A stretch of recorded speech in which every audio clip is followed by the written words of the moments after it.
Google Hangouts for synchronous communication. So what's a Hangout? A Hangout is a web-based tool created by Google for communicating through video. This can be a fun, interactive learning experience for synchronous communication. Up to 10 people can join you for your Hangout, but I hear that SNU up to 15 can actually join. So who can start a Hangout? Anyone with a Google Plus account. So that means anyone here at SNU, because we all have SNU Gmail accounts. And from that, you can access your Google Plus account. You would just do that through the little black boxes icon at the top right of your Gmail account home screen. And that's actually called your Google Apps up there. And you click on that and you just click on Google Plus. In the classroom, how would you use this? Well, you can now have guest speakers from around the world. You're no longer limited to those that are local. You can do mock interviews, and remember, they're recorded with Hangouts on Air, so you can go back and you can review those with students. You can hold virtual office hours. This is especially great for online courses. You can record your lecture on a snow day and still email it out to your class. So you don't have to necessarily let a snow day let you get behind in your course.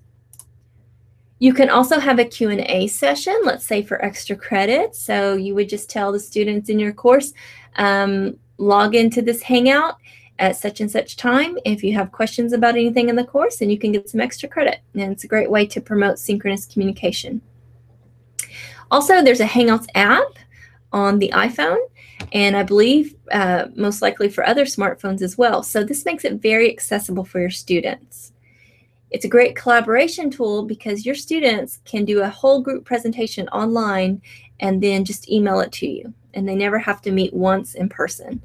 It also has the screen sharing feature, so again, it's great for them to collaborate on group projects. In Google Plus, from your home screen, you will just go to the left-hand side, and there's a drop-down, choose Hangouts. Then there's two options, Hangouts on Air or Video Hangouts. We're going to concentrate on Video Hangouts later, but right now we're going to talk about Hangouts on Air. What's the difference? So Hangouts or Video Hangouts are just live video chat sessions, and they're great, but Hangouts on Air are recorded and they are uploaded to YouTube and Google Plus. So you can go back over and over and access them. So if you choose Hangouts on Air, you'll need to do this to actually create it. Give it a title or a name, a short description, choose whether to start it now or later with your date and time and duration. And by the way, if you go over your duration, it's usually not a problem at all because I think I do this all the time. It doesn't cut you off or anything like that. Then there's an audience. You always have to have an audience with a Hangout on Air. It automatically chooses public and Southern Nazarene University. If you don't want either of those to be your audience, just X them out. Southern Nazarene University is actually a circle that it's created, and so that makes your Hangout accessible to anyone with an SNU Gmail account, so you may or may not want that. You could create your own circle, and it can be just for your class, or it can be your colleagues, or whoever you want it to be, and I'll touch on that in just a minute. After you've done that, it gives you an event page in Google Plus for your Hangout. And so it tells you, what time it's going to be and who you've invited or who will be attending. And then to actually start it, you'll just press start right here on this blue icon. Then from there, you still have not started the Hangout. You will need to hit start broadcast at the bottom. But I think that it gives you this two-step start process for a reason. They're giving you time to set up your Hangout and to make it the way you want it before your guests are able to view it. And so there are all of these fun features over here on the left that I will talk about and show you how to do that. But first, this black bar at the top is so important. Going left to right here. This icon is how you invite more people. If you want to invite more people once you've started it that aren't in your circle, you can do that. This microphone icon, by clicking it, you turn your microphone off. By clicking the camera icon, you turn your camera off. So let's say you've started your Hangout a little bit early and you're not quite ready to be seen or heard. You can just turn those off until you start your broadcast. Then this is for your Wi-Fi. And then the settings gear icon. This is how you tell the Hangout which camera you want to access or which microphone you want to access. So if you're having audio or visual problems, go here to this icon. Then this red phone is how you can stop your broadcast or end your broadcast. Okay. Then over here, this top blue icon is for chatting.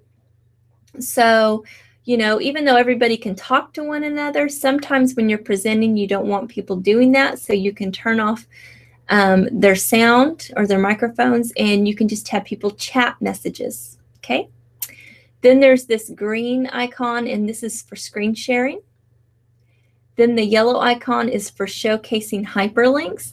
So you can actually share a link to another website here, and it will be accessible to those that are joining in on your session. But then after your session's over and it's a recorded video, it'll still be, the link will still be accessible in Google+, but the YouTube uploaded version, I don't think they can click on the link in the video to access the website. Just the one in Google+.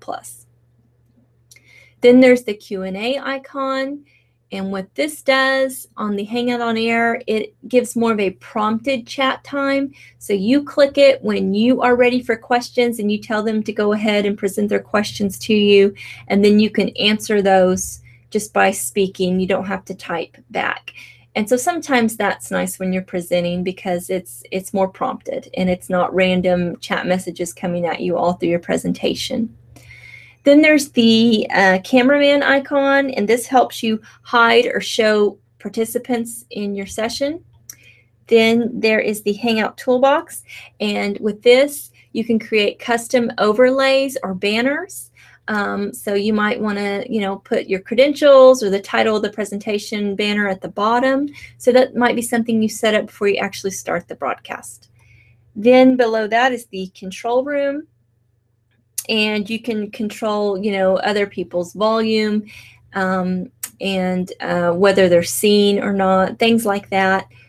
Below that are apps that you can add. So you would just click on these little 3 dots right here, and you can go into the app store for this and add other apps. There's actually a YouTube app where you can access YouTube right here in the Hangout, and you can watch YouTube videos with your participants. And this blue one right here is one I have that I believe is either Symphonical or Kakoo, and I'll touch on those in a little bit. So there are 3 ways to invite people in your Hangouts on Air. The first one we've already talked about, creating a circle or a group. Once you've started it, you can also add people by the participant link at the top, and that will send out an email to those people asking them to join the session. Or you can take that participant link and copy and paste it into your Moodle course, you know, telling your students to click on this link at this time and you will meet them for synchronous communication. So to create a circle that is specific maybe for your class, from your Google Plus home screen, you would do the drop down over here on the left and choose People. From there, you will choose Your Circles. And then from there, click on the circle down here with the plus sign. You will get this box. You will name your circle, maybe the name of your course, and then you will type in, you know, your students' email addresses. Now, down here is another option, Create Empty Circle. This is good because right now with Hangouts on Air, you can't simply do a recording without participants or without an audience.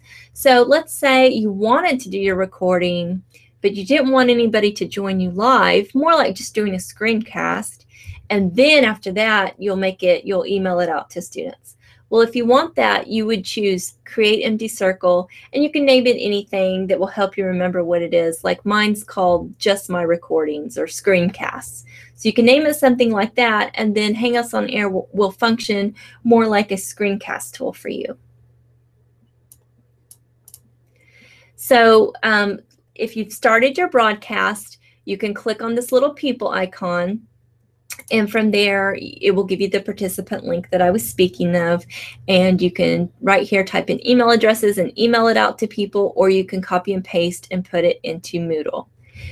Going back to the slide right here, I've used some of the Google Effects features that they provide, and you can do all types of things. You can add just about anything really, and you can play with the color of your screen, add filters, make it black and white. You can blur out certain things in your background. There are all types of things you can do to your Hangout.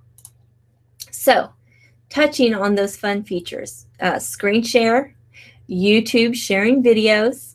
You can focus, brighten, black and white your screen, change your background, add visual effects, even sound effects. You can do, you can reward good ideas with applause. I talked about the cameraman, how you can show or hide participants, the Hangout toolbox. You can add a banner or custom overlay. Group chat, it's easier than everybody talking at once. The control room, you can control other people's volume. And then there's the various apps. Kaku is a collaborative tool where you can draw ideas with charts and mind maps. Then there's Symphonical, which is really a task management app, and they can use virtual sticky notes or create tasks for one another, so that's great for group projects. All of those fun features I just mentioned are in the video Hangouts and the Hangouts on Air, but only the Hangouts on Air have these three extra features. So the Q&A that I talked about is only on Hangouts on Air. The Showcase app is only on Hangouts on Air. And then there's the trailer. And this is where you can add an image or a YouTube video as a preview or a premiere before your video or before your Hangout on Air session. So how that would work is once you've created your Hangout on Air, you go to the event page in Google+, and you just click on trailer. And from there, you can upload an image or a YouTube video that's kind of a teaser. So let's say you created the event a week out, but you want to get a lot of people to participate. Then you would simply just add the image or the video here, and I've added an image. Okay, so that was about Hangouts on Air. This is just for the basic Hangout or video Hangout, and this one is not recorded. So from your Gmail account home screen, you would just click on this icon. You should have one of these towards the bottom of your screen. I believe it's bottom left. And so what you would do is just click on that, then select the person, and then click the camera icon, and you should have video chat available. If you want to plan a future video Hangout that's not a Hangout on Air, it's not recorded, it's just a video chat, this is what you would do. You would go to your calendar, and you would just set up the event like any other event on your calendar. But here at SNU, all of our events have a link to a Hangout in them. So that's already there. It's nothing you have to add. It's called Join Meeting. So once you click on that, your video Hangout begins. And so you could simply create an event on your calendar, go in, click on Join Meeting, and start it and get the participant link and put it in your Moodle course or email it out. And that would be a way, and that's how you get it, same way on the Hangout on Air. It's the same place. And that would be how you can have just a video chat with your students. All right, if you have any questions, please don't hesitate to email me. Thanks.